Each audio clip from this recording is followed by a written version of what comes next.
Guys, ayan. So, ako ulit si Auntie Eileen. So, yun, medyo masakit ang ulo ng auntie nyo ngayon kasi nire-regla. Yun, sagot lang tayo sa tanong ng dalawang sisi natin. Pag-isahin ko na lang kung madali lang daw balutuin yung menu nila dito. Tsaka yung sa isa din naman is madali lang daw balutuin yung mga pagkain dito. Wow! Ang galing sumayaw at ang ganda.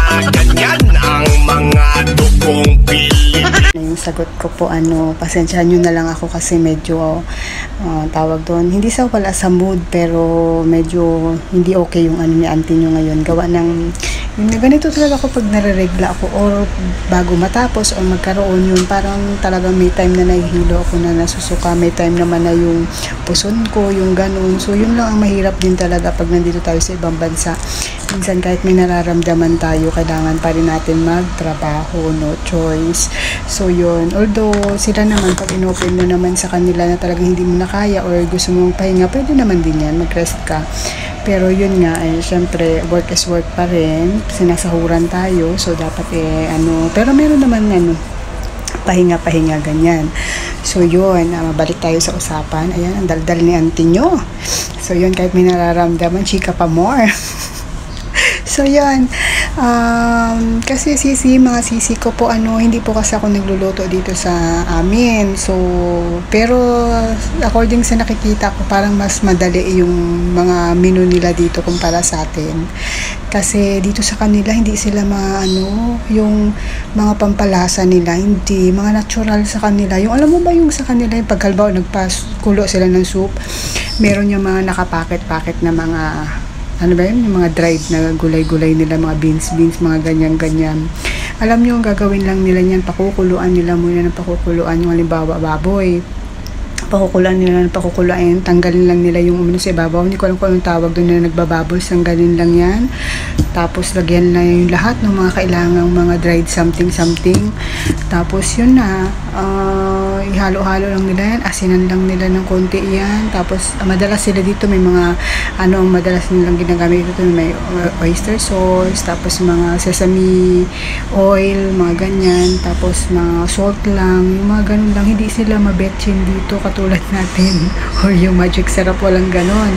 So, madali lang, talagang natural yung nila dito. Kaya, yung iba, pag bago ka dito, parang feeling mo ay walang lasa. Talagang maninibago ka kasi tayo guys, malasa talagang pantimpla natin.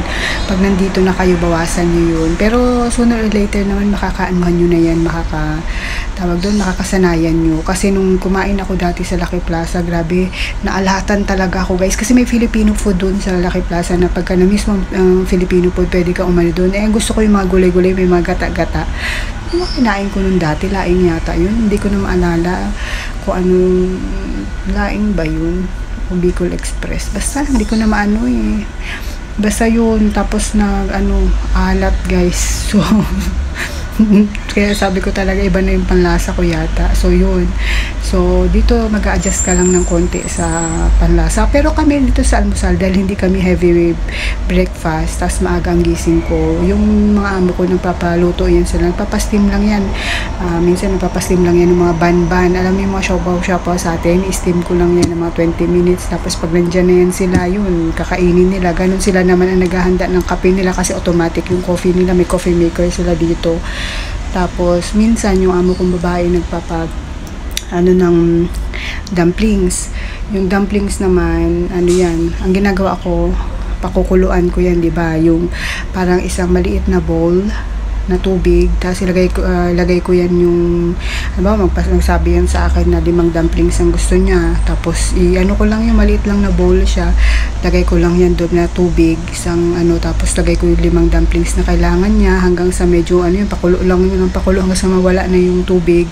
Tapos pag medyo malapit na mawala yung tubig, ang ginagawa ko niyan, yung tinidor, ko siya, tinutusok ko yan, yung pag tinusok ko yan, bawat kabilaan yun, tutusukin ko, magkakatas yun guys. Tapos pitpitin ko ng konti lang magkakatas yun ng kusa, yun na may sarili kasi yung oil, may sarili na yung oil, di mo na kailangan dagdagan, ayaw nila yung mga ma-oily din. So yun, kusa yun na magmamantika, tapos yun na yung pang fry mo na. So yun na yung parang deep fry, stir fry nila ng ganun lang yung akin na tapos kung minsan naman meron lang yan sila mga dala pa uwi na katulad ng halimbawa mga garlic bread. Yung garlic bread na yun, tatanggalin ko lang sa pagkabalot yun, tapos i-ano ko lang yun, i-air fry ko lang. Ay, air fry mo lang, may lalagay mo lang naman yun sa machine, tapos tuturuan ka naman nila kung ilang degrees Celsius, kung ilang minutes, ganun. Tuturo nila sa'yo 180, tapos ilang minutes, 10 minutes, ganun, or 20, ganyan. Tuturo lang nila, hayaan mo na lang yan dyan na maluto ng kusa, kasi magsistop naman ng kusa yun. Ganun lang yung mga almusal dito. Tapos sa mga prutas naman, paggabi yung mga alaga ko yan, nagpapaano yan, lalo yung bunso. Minsan nagpapahugas lang yan ng grapes. Talagang yung tatandaan guys, dito sa kanila, pagka once na yung katulad ng grapes, katulad ng strawberry, lahat ng kinakain yung balat, ang gawin nyo, isosoak nyo muna siya sa asin, tubig na may asin, tapos igaganyan-ganyan siya, tapos 3 beses nyo siyang anlawan bago nyo i-serve, ay bago nyo pa anuhin ng kitchen towel, i-dry nyo bago nyo i-serve sa alaga nyo. Yung mga avocado, kiwi, yung mga ganyan, hindi na kailangan kasi syempre yung loob naman yung kakainin nila, hindi naman yung pati labas. So yun, tapos sa mga ulam-ulam guys, kasi hindi nga ako nagluluto, kaya hindi ko masabi sa inyo, pero mahilig sila sa gulay. Alam mo yung gigisahin lang yung gulay, yung albawa katulad ng pechay, hatiin mo lang yun sa dalawa yung pechay, yung stem niya, yung gulay, tangkay niya, at saka yung yung leaves niya. Ang una niyan, kasi nga dito yung nagluluto sa amin, yung lola, yung mga garlic niya, nang ginagawa niyan sa garlic, ibababad niya yung garlic para mabilis ibababad niya sa tubig, tapos yung tanggalin niya yung makalipas na mga ilang oras, tanggalin niya yung, kasi mag-aalis yun pagka nakababad yun sa tubig, mabilis siyang matanggal yung pagkahiwalay niya sa balat, at saka pagkatapos nun ay lang niya, idadry niya lang sa kitchen towel, tapos ilalagay niya yun dun sa sa tawag dito, sa i-grind niya yun para maging pino, tapos ita-transfer niya yun sa mga container na maliliit lang. Tapos tuwing magluluto siya, hindi kasi sila mahilig sa sibuyas dito guys, hindi mahilig. Depende, pag Chinese ang amo mo, hindi sila mahilig sa sibuyas. So yung garlic lang talaga. Ang ginagawa yun, hindi nun bawat luto niya magcha-chop siya ng garlic, hindi. So ang gagawin niya na yun, ilalagay niya na yun dyan sa tawag dun, i-grind niya yun ng mga maliliit na. Pagkatapos nun, isahan lang yun, makabibili yun ng parang isang ganyan, isang balot na garlic, tapos pang ilang pang isang buwan na yata, nire-ref lang yun namin. Tapos every time na magluluto siya, kukunin lang niya yung tigma maliit na portion lang siya na garapon, tapos maglalagay lang siya ng amount. Ang gagawin niya dun sa stir fry na katulad ng pechay, hatiin niya yun sa yung tangkay niya at saka dahon. So magpapaano lang siya ng garlic. Ang garlic dito guys, hindi nila tinutusta katulad sa atin na nagbabrown talaga, hindi, mag-scent lang yun, okay na sa kanila yun. Tapos ilalagay na niya yung yung tangkay, unahin niya yung tangkay bago yung leaves, tapos igaganon-ganon niya yun. Tapos pag medyo yung tangkay pa ng konti, medyo niya ng konting tubig, pero hindi talaga kasi sobrang konti, yung lang, pagtingin lang niya sobrang dry kasi yung lagyan niya lang konti hanggang sa medyo maya-maya ng konti, siguro mga 3 minutes ganyan lang. Tapos ihalo na niya yung yung gulay na tawag doon, yung dahon. Tapos ganyan-ganyan lang niya yan. Tapos lagyan lang niya ng konting asin, yung pinch lang ng asin talaga, na halos wala talaga, ganyan-ganyan lang niya yan. Tapos hindi sa kanila dito parang half cook yung gulay, pero doon sa dati kong amo, cook talaga siya.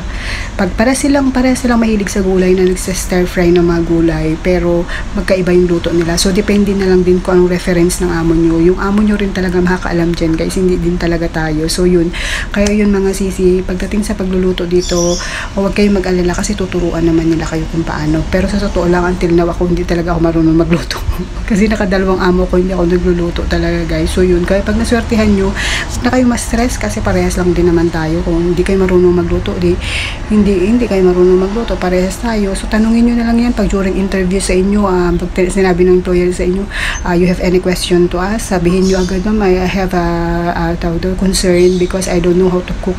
Aminin nyo agad na hindi kayo marunong magganot, kung tanggapin kayo or hindi, pero tatanggapin naman kayo yun kasi alam naman nila talaga na hindi pa kayo nakarating dito. Siyempre wala kayong alam, diba?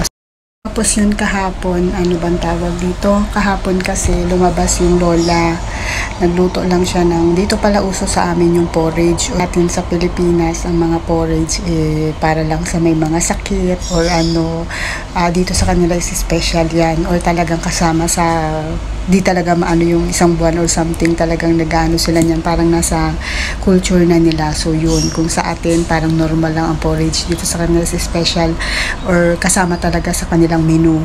Bali, yan kasi guys ay hindi lang parang ordinary din, meron din sila mga nila mga balls or mga century egg or kung mga ano mga hinahalo nila, yung mga dried na maliliit na mga dilis or yung mga basta shrimp, yung mga ganun. So hinahaluan naman nila, hindi naman na plain lang talaga na ano yan, na porridge yan, pero marami talagang klase ng porridge dito sa kanila. So normal yun sa kanila guys, kaya pag kami ba may mga lugaw ko sa atin sa amin parang may sakit lang yan, pag narang naghihirap ka pagka kumain ka ng gulay, dito sa kanila is hindi. So yun nga, doon natin malalaman na iba-ibang country is iba-iba yung ano nila, yung pagdating sa pagkain. Kung sa atin sa Pilipinas parang mahirap ka or something kapag ka naglulugaw ka, dito sa kanila is hindi, kahit mayaman or kahit mahirap sa kanila dito is normal sa kanilang siniserve yun. Kumbaga sa kanila dito, sanay sila halimbawa ng mga noodles, ng mga lugaw. Sa atin naman sa Pinas, sanay tayo sa kanin. So sa kanila naman, kahit di sila makain ng kanin sa isang araw, okay lang. Parang sa kanila is masyadong heavy yun, pero sa atin normal lang yun. So yun, kaya may kanya-kanyang culture at kanya-kanyang ano talaga na respect natin yung bawat ano natin. So yun, kahapon umalis ng maaga yung lola, pero nagluto na siya ng lunch namin. So kasi may school yung mga alaga ko, so nagluto na siya ng yun nga lugaw.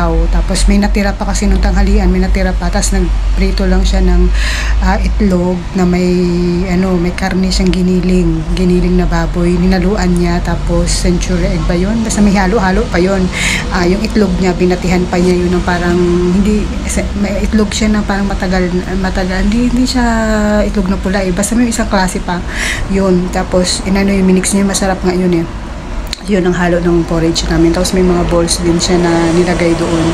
So yun, may natira pa nung kinahaponan. Tapos umalis nga kasi siya, may pinuntahan. So walang magluluto sa amin. Given na yun, alam niya ng mga amo ko talaga hindi ako nagluluto dito sa amin. So ang ginawa niya, nasa kwarto lang siya guys nasa kwarto lang siya. Nag-message pa siya sa akin, ayan. Nag-message pa siya sa akin na yung sa hapunan ba namin, magkaano daw, orderan na lang niya ng karang ano na lang ng McDo yung panganay, tapos kung gusto ko din daw. Pero ako kasi guys is yun ang maganda din siguro na ano ng mga amo ko, hindi ako parang sabik din sa mga pagkain nila ng ganyan. So pagka may mga ganun alam ko naman na meron pa namang lugaw, so at gusto ko rin naman kasi di ba magbabago din yung taste natin pag nagkakaedad tayo. So yun, ako nagustuhan ko din naman yung luto ng lugaw. So yung mga ganyan kasi mga parang yung McDo, yung ganyan, parang ano na lang din sa atin yan, parang sa pambata yung ganun ba. Tapos pag nag-day off na lang ganun, pero yung basta hindi ko siya masyadong bet. So yun, so pero tinatanong pa rin naman nila ako kung gusto ko, kasi nga walang magluluto sa amin. So yun, given na yun, talaga hindi ako nagluluto dito guys. Kaya pag mga ganyan na wala yung lola, minsan nagpapadeliver yan sila, kasi dito kasi accessible din lahat. Malapit kami sa bilihan ng mga pagkain, ganun, or magpa-deliver, ganun. So yun lang, kaya kahit magkasama kami sa bahay, magme-message yan sa akin. Minsan kasi mga amo ko, hindi yan palalabas ng kwarto. Minsan lang yan din kasi sila dito pagka, kasi mga busy tao yan, minsan gabi na rin kami nakikita niyan, hapon na pag galing nila sa trabaho. Tapos pagka weekdays naman din, minsan lumalabas sila ng mga alaga ko. Tapos minsan naman pag tuwing linggo naman day off ko. So yun, parang hindi rin kami talaga nagkakasama talaga na matagal sa isang bahay. Katulad ngayon, lumabas na naman sila, kasama niya yung panganay niya, yung lola naman kasama yung bunso. Ako lang mag-isa ngayon sa bahay. Yun. Kaya nakapag-video ako, kasi nag-video lang naman ako pag wala akong kasama, kasi nakakahiya din naman sa kanila, di ba? So yun. Yun lang, bye-bye.